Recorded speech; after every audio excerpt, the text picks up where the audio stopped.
7 गंगाएं, इन 7 गंगा का नाम लेने से जीवन धन्य धन हो जाता है। लिख लीजिए कौन कौन सी हैं 7 गंगाएं जिनका नाम बड़ा मांगलिक है। गंगा गोदावरी चैव कावेरी ताम्रपर्णिका सिंधुश्च शरयूरेवा सप्त गंगा प्रकीर्तिता। ये 7 गंगाएं हैं, गंगा, गोदावरी, कावेरी, ताम्रपर्णी, सिंधु, सरयू। और कहीं के श्लोक में माँ भगवती यमुना का भी नाम आया है, उसको भी आप लिख लीजिएगा। लेकिन यहाँ पर जो है वो उसका नाम है 7 नदियों में नाम है, उसमें माँ नर्मदा भी है 7 नदियों में। लेकिन ये मैं 7 सप्त नदियों के नाम नहीं बता रहा हूँ, ये मैं आपको सप्त गंगाओं के नाम बता रहा हूँ। तो सप्त गंगाओं में 7 नदियों में नर्मदा माँ का नाम आता है, 7 नदियों में माँ यमुना का नाम आता है। लेकिन सप्त गंगा कौन कौन सी हैं? गंगा गोदावरी, गोदावरी का नाम तो बूढ़ी गंगा है, बूढ़ी गंगा गोदावरी जो कि नासिक में बह रही है, ये इसको वृद्ध गंगा के नाम से जाना जाता है। कावेरी को दक्षिण गंगा के नाम से जाना जाता है। गंगा गोदावरी चैव कावेरी ताम्रपर्णिका सिंधुश्च शरयूरेवा सप्त गंगा प्रकीर्तिता। ये 7 गंगा है। वर्णन तो यह किया गया कि इन 7 गंगाओं का जल, गंगा जल घर में होना चाहिए। तो कौन कौन से? गंगा, गोदावरी, कावेरी, ताम्रपर्णी, सिंधु और सरयू। इनके किनारे पर किया गया जो भी सत्कर्म है, यज्ञ, पूजा पाठ, जो भी कुछ है, वो सब कई कई लाखों गुना उसका प्रभाव हो जाता है। मैं कथा के पहले ही दिन आपको निवेदन किया था, जब भी आप तीर्थ में जाते हैं तो 4 चीज़ें अपने संग लेके जाएं। मैं आपको लिखा रहा हूँ क्या क्या लेके जाइए। अपना आसन लेकर के जाइए, अपना पंच पात्र लेकर के जाइए, बहुत ज़्यादा जरूरी है। अपनी माला झोली लेके जाइए और माथे पर लगाने के लिए चंदन रोली लेके जाइए, क्योंकि चंदन रोली लगाए बिना जप का प्रभाव नहीं है, कुछ भी पूजा का कोई भी प्रभाव नहीं है। चंदनम महत पुण्यम सर्व पाप प्रणाशनम। चंदन लगाने से सभी पाप जल जाते हैं। चंदन पानी में घोलकर भगवान को से नहलाते हैं तो गरीबी का नाश हो जाता है। चंदन का इतना बड़ा प्रभाव है।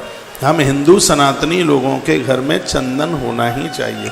अष्टगंध चंदन हो, गोपी चंदन हो, चंदन का बहुत ज़्यादा प्रभाव है। मैं सब प्रमाणित बातें ही आपसे करूँगा। तो मैंने 4 चीज़ें आपको बताई हैं। जब तीर्थों में आप जाते हैं, चारों को लेके जाइए। आप हमें देखते हैं, हम बिना आसन के नहीं रहते। हम आप लोगों के घर भी आते हैं तो अपना आसन संग लेके आते हैं। पंचपात्र, ये बीच में उवासी आई है, आपको 1 चम्मच पानी मुख में डालना पड़ेगा। बीच में जप करते हुए बोले हैं तो मुंह में आपको जल डालना पड़ेगा। माला पूरी हो जाती है तब आपको जमीन से जल लगाना पड़ता है। माला शुरू करते हैं तो उसके सुमेरु पर जो बीच का मनका है वहाँ जल लगाना पड़ता है, तभी तो जब पूरा होगा। आसन के बिना तो सब व्यर्थ ही है बिल्कुल। तो इन चारों चीज़ों का होना बहुत ज़्यादा जरूरी है। तीर्थ में जाते वहाँ कोई नदियाँ हैं तो नदियों के किनारे बैठ करके वहाँ जप करें। तो सप्त गंगा के किनारे बैठ करके कई लाखों गुना आपके यज्ञ, जप, तपस्या, पूजा पाठ का फल बढ़ जाता है। उसके बाद ततोब्द तीरम 10 च पर्वताग्रे ततो 10। किसी पहाड़ के ऊपर बैठकर आप जप करते हैं तो इस सप्त गंगा से भी 10 गुना और ज़्यादा है। आप सुन नहीं रहे हैं, फिर आरती करा दूं, क्या करूं बताएं आप? नहीं तो फिर आप सुनिए, आपका दिल दिमाग हाल ही भटक जाता है। पूरा ध्यान आपका इधर हो। एक दिन मैंने कथा आपको सुनाई कि शंकर पार्वती दोनों जा रहे थे। एक कोई व्यक्ति गिड़गिड़ा रहा था प्यास के मारे। पार्वती ने पूछा, ये मर रहा है, इसको बचा लो, क्या दिक्कत है इसे? शंकर जी ने कहा, ये प्यास आए। तो पार्वती ने कहा, मटकिया तो पास में रखी है, ये पीता क्यों नहीं है? शंकर जी ने कहा बहुत बड़ा भजनानंदी है, जप कर रहा है, सोच रहा है पानी पीऊंगा इतनी देर के लिए होठ बंद हो जाएंगे, भगवान का नाम छूट जाएगा। भगवान के नाम के लिए पानी भी पीने को तैयार नहीं है ये तो। और आप बातें करने को तैयार हैं तो कथा नहीं उड़ जाएगी ऊपर से। बात मत कीजिए। क्या लिखा है? ततोक्त तीरम दसम च पर्वताग्रे दसो दशा। नदियों से भी 10 गुना ज़्यादा फल पूजा पाठ का है। पहाड़ के ऊपर, पर्वत के ऊपर अनुष्ठान साधना की जाती है। फिर का सर्वाशादिकम गेह यत्र वा रोचते मन। सबसे ज़्यादा फल वहाँ है जहाँ आपका मन एकाग्रचित हो, जहाँ मन को कोई दुविधा ना हो, मन कंट्रोल में हो। ऐसी जगह पर बैठ कर के आप जप करते हैं तो वहाँ पर पूरा का पूरा आपको जप यज्ञ करने का फल मिलता है। अपने मंदिर को बहुत अच्छा कीजिए, थोड़ा बड़ा सा कीजिए जिसमें आप ठीक से बैठ सकें। गंगा जल रखिएगा, फालतू की कोई फ़ोटो तस्वीरें नहीं, वहाँ जो भी कुछ हो सब भगवान के ही चित्र हों। नहीं तो वहाँ तमाम तरह की चीज़ें रखी रहती हैं। कमरा इतना बड़ा आपका मकान है, एक 8x9 का 72 फीट ज़मीन होती है, भगवान को दे दो, एक मंदिर दे दो भगवान को, एक स्थान दे दो। घर के मालिक तो वही है, खुली जगह, 4-6 लोग भी बैठ कर के वहाँ पूजा करते रहें। कभी हम जैसे लोग आ जाएं और साथ में कोई टीम संग चल के 2-4-5 ब्राह्मण चल के आए तो आराम से मंदिर में बैठ जाए। तो मंदिर घर का बिल्कुल खुला हुआ होना चाहिए। वर्णन है, कहा गया है कि कृते पूर्ण फलम गेयम यज्ञ दानादिकम तथा। पूछा गया कलयुग में अनुष्ठान कितने दिन में सिद्ध होता है, ये प्रश्न उठता है। तो कहा गया कि सतयुग में जो हम पूजा पाठ करते थे उसका पूरा फल मिलता था, कटौती नहीं होती, बिल्कुल 100 में से 100%, कहीं कटता नहीं था। उसका एक नाम कृतयुग है। कृतयुग का मतलब है कि वहाँ जन्म से ही लोग पवित्र थे, लोगों के पास पाप नहीं होता था, सब पुण्यवान लोग होते थे, अधर्म अन्याय अत्याचार दुराचार जानते ही नहीं थे, इसलिए उसका नाम है कृतयुग। सुनिए, तो वहाँ किए गए सत्कर्म का फल पूरा ही मिलता था। त्रेता युगे त्रिपादम च। त्रेता में 25% कम हो गया, 75% फल मिलता था किए गए सत्कर्म का, 25% उसमें कम होने लगा त्रेता में। लेकिन फिर का द्वापुरे अर्धम सदा स्मृतम। द्वापुर में 50% की कटौती हो गई। द्वापुर में किए गए सत्कर्म का फल आधा ही मिलता था। देखा कलौपादम तो विज्ञेयम ततोपादोनम ततोर्धके। तो त्रेता के आधे का आधा यानी कलयुग में चौथाई। जैसे 11 दिन का जो अनुष्ठान है सतयुग में जिसकी बात कही है, तो अनुष्ठान इस कलयुग में 44 दिन में होगा। लोग कहते हैं कि हमने 1.25 लाख जप कराया, फल पूरा नहीं मिला। इसलिए नहीं मिला कि जो 1.25 लाख जप का मृत्युंजय का जो अनुष्ठान है वो सतयुग का है।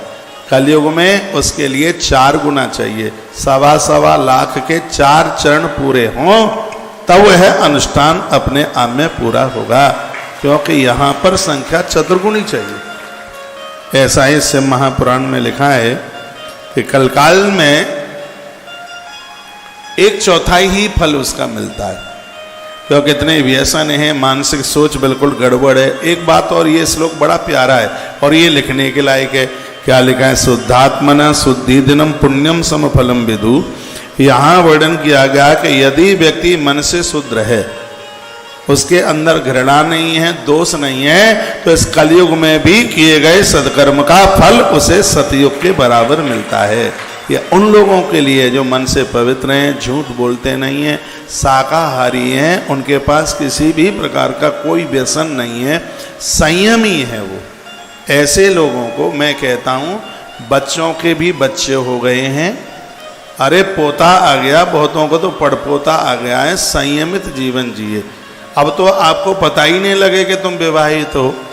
कभी दादी के संग बैठ कर के फोटो खिंचाएं, 70 साल की उम्र में फोटो तस्वीर खिंचाएं, दोनों की खींची गई फोटो पत्नी जैसी नहीं लगती है। जो युवा अवस्था में फोटो खींची है और बुढ़ापे में फोटो खींचिए, दोनों में बहुत अंतर है। और वो तस्वीर कभी ऐसी लगती है जिसमें शुद्धता और पवित्रता छलकती है। कहना ये चाह रहा हूँ, उद्धार आत्म कल्याण तब होगा वानप्रस्थ जीवन में पति और पत्नी में इतनी पवित्रता आ जाए जितनी पवित्रता पिता और बेटी में जो पवित्रता होती है, बहन और भाई में जो पवित्रता होती है। तब जब तक इस वृद्धावस्था में वो पवित्रता नहीं आएगी तब तक कल्याण नहीं है, तब तक पूजा का फल नहीं है। श्लोक बोल रहा हूँ, शुद्धात्मनः शुद्ध दिनम पुण्यम समफलम विदु।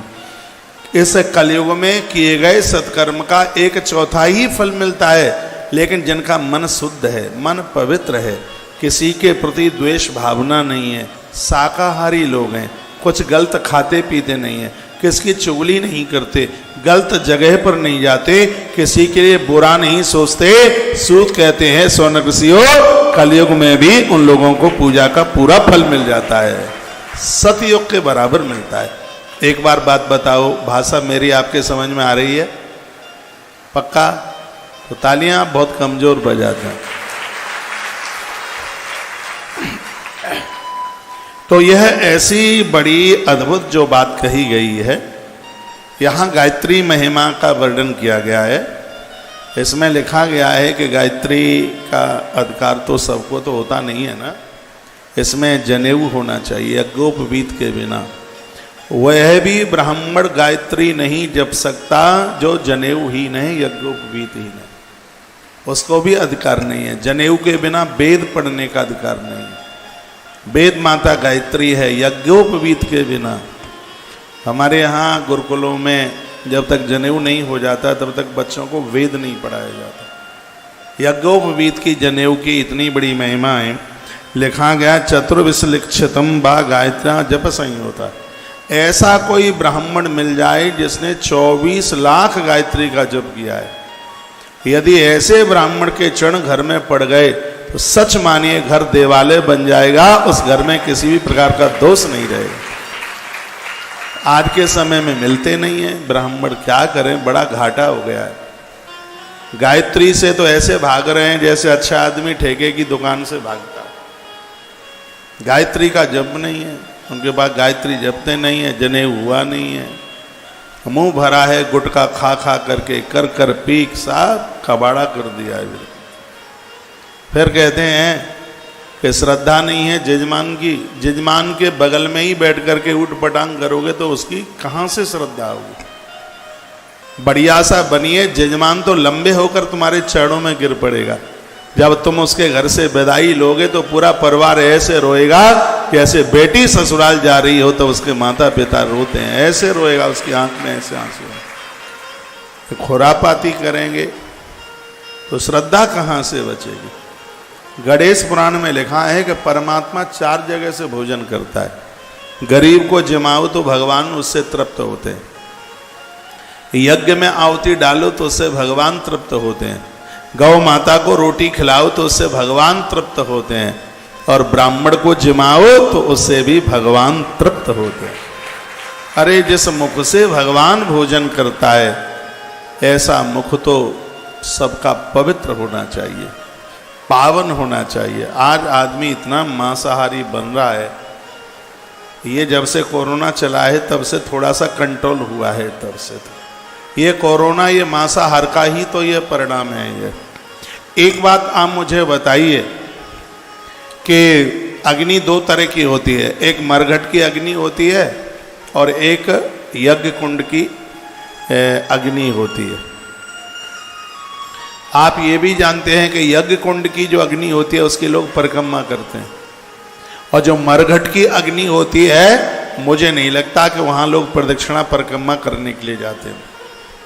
तो हमें ये समझें कि हम अपने पेट में मरघट वाली अग्नि तैयार करें, शमशान घाट वाली या हवन कुंड वाली।